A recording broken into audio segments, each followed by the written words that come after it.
long-time viewers of the channel will know that I have a handful of Leicester Longwools sheep, and the other week I gave them a haircut, which means I now have a builder's bag full of wool.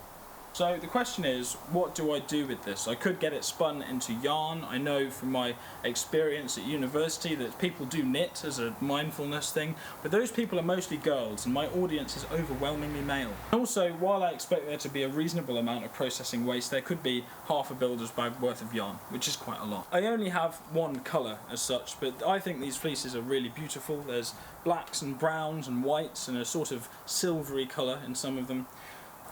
Would you buy any other wool products? Let me know in the comments. Besides that, I have a vintage film for you today about processing wool, because it's ridiculously labour intensive. You have to shear them to start off with, which I did with electric clippers, not the hand ones you see here, but even with that it was pretty hard work. As you will see, there's lots of different steps, so I shall be taking mine to a mill to get it processed for me. Besides the wool, which I think is a really interesting material, this film is wartime propaganda, as is most of the ones I use, but this one takes a slightly different tone. It's not as progressive as some of them are. There are clearly defined gender roles on display. It depicts farming as a battle with nature, which was representative of the time, but then in a strange move ties it to colonialism. But nevertheless, I think it's a pretty cool film, so let me know what you think and do enjoy it.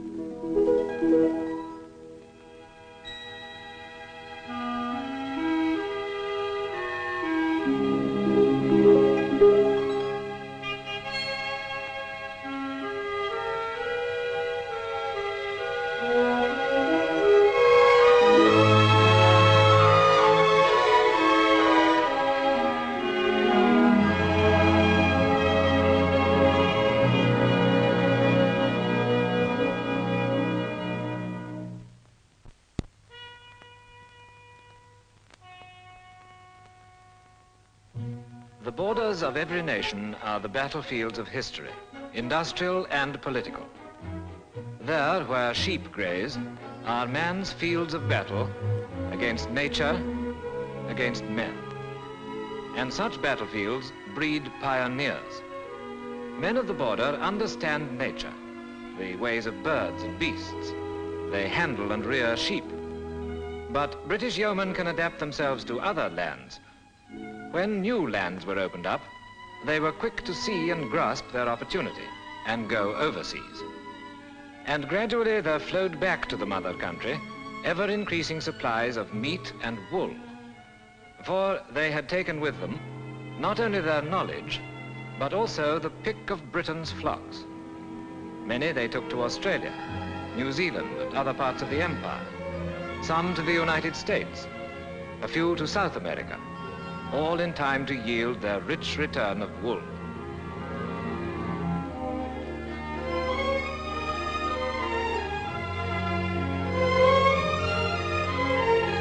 They had taken with them the traditions of the wool markets that stood in little towns unchanged in generations.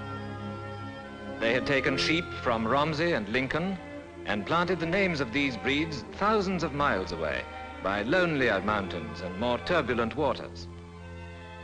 They had taken them too from the moors of Yorkshire that border the industrial valleys now prosperous on wool.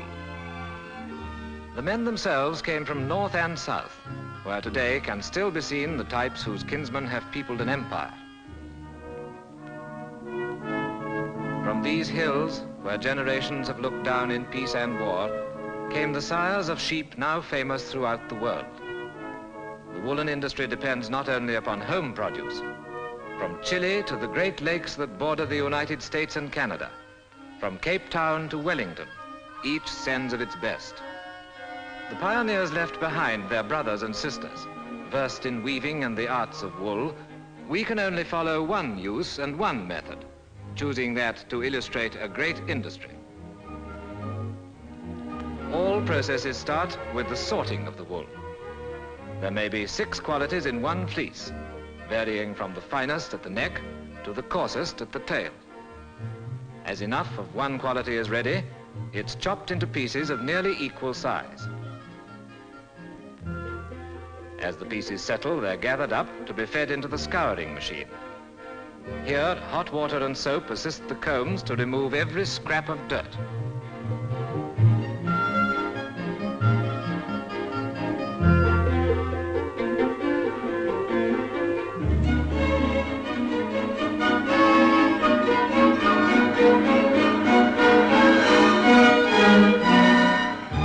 In the wool trade, design is a matter of color and pattern.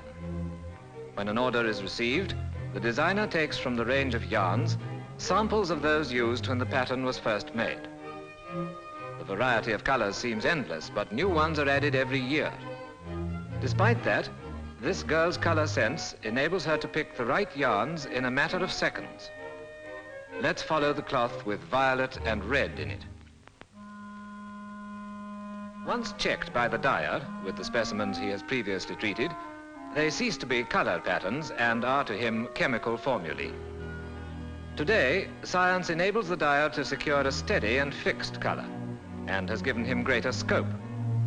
But modern science is the first to acknowledge its indebtedness to our forefathers for their resource and ingenuity in using everything within their grasp.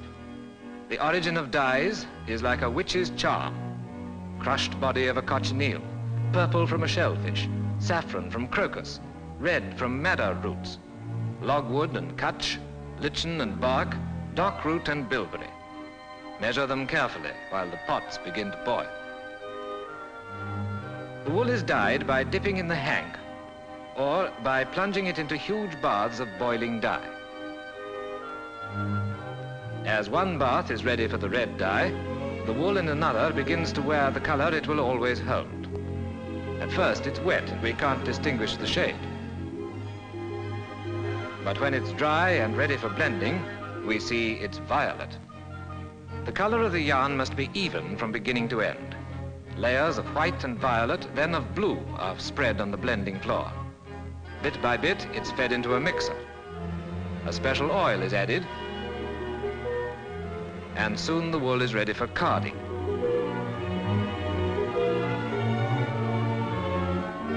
The oiled wool is passed between rollers, covered with small, sharp wire teeth. Eventually, every individual fiber has been pulled out and rearranged. During carding, constant checks are made to ensure that the chosen color is maintained. As the violet is passing through, so in the background is red.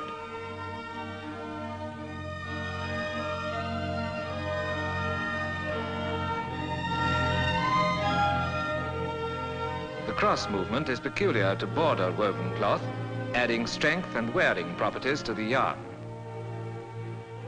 The wool is forced gradually by grooves in the wire teeth into thin ribbons, which when twisted or spun will form the yarn.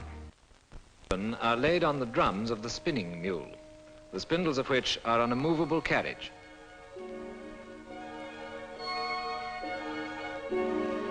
When the mule is set in motion, these spindles revolve, giving the twist. The carriage moves away, not only keeping the yarn taut, but reducing it to its correct weight by stretch.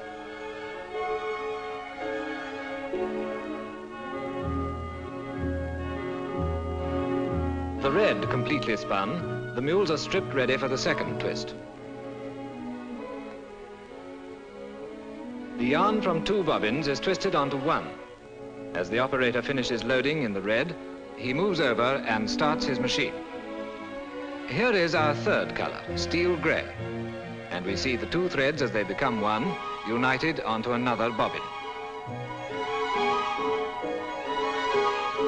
The wool is run off the bobbin over a grooved wheel onto a small spool for placing into the bank. The bank is loaded with all 4 colors of the warp according to the pattern of the cloth, and with the addition of black, the colors are complete. From the bank, the threads are drawn off, and each individual thread is kept in its proper place.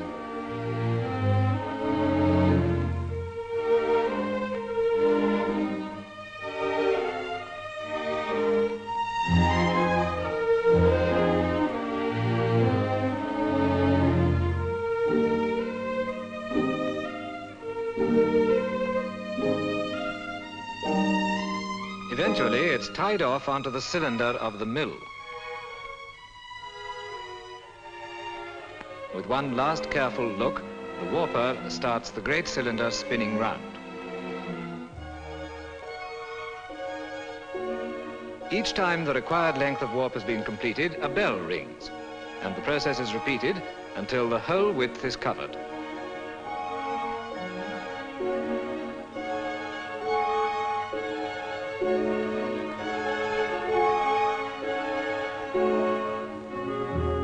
On completion, the warp is carefully rolled off onto the weaving beam and wheeled away for the next stage.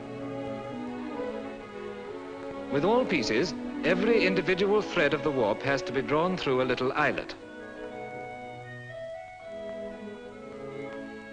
The girl weavers snatch a quick cup of tea while the drawing is nearing completion.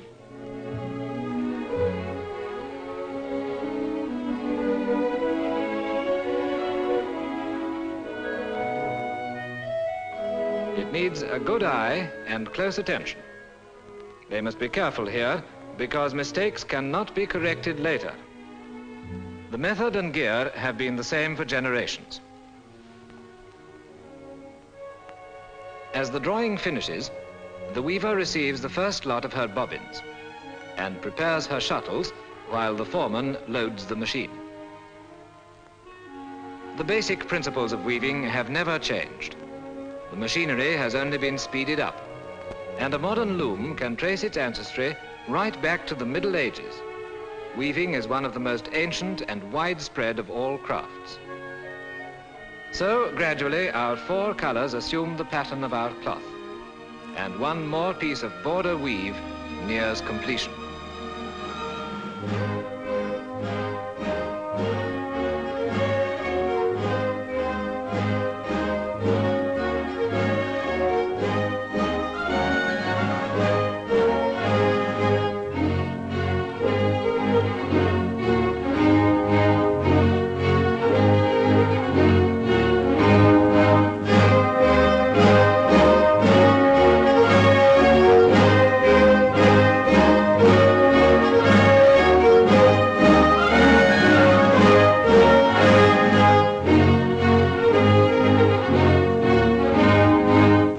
As soon as it's woven, every piece is examined and knots and other blemishes removed. It will go through several other stages, but to the eye it will not change much after leaving the loom. And while our piece is being finished, so other pieces in endless variety of color and type undergo their final examinations. Every small fault is marked and the cloth passed to experienced hands for correction.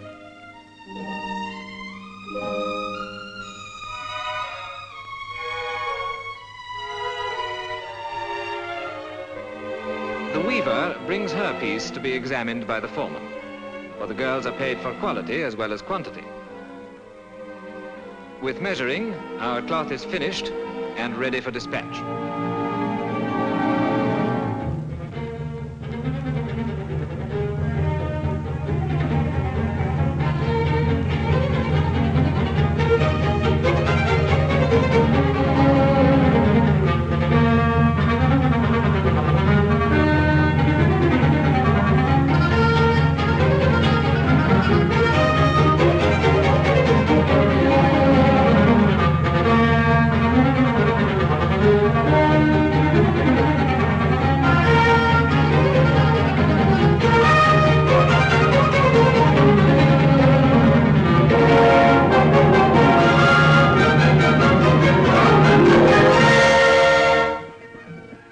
And even the cloth we've seen woven is but one side of the wool trade.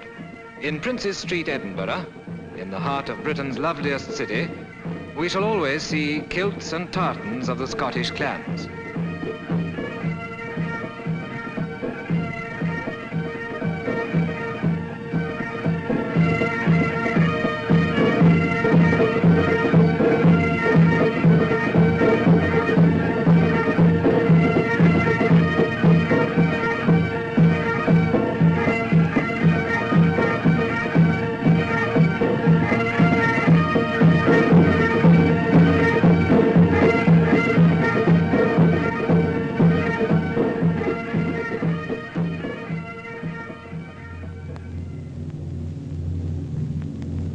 The lorry goes on its way to the docks. The trade routes testify that the woolen industry remains an ambassador of commerce. It has brought wool from the 2 hemispheres to be sent out again in finished goods, whose quality is as fine as tradition and craftsmanship can make them.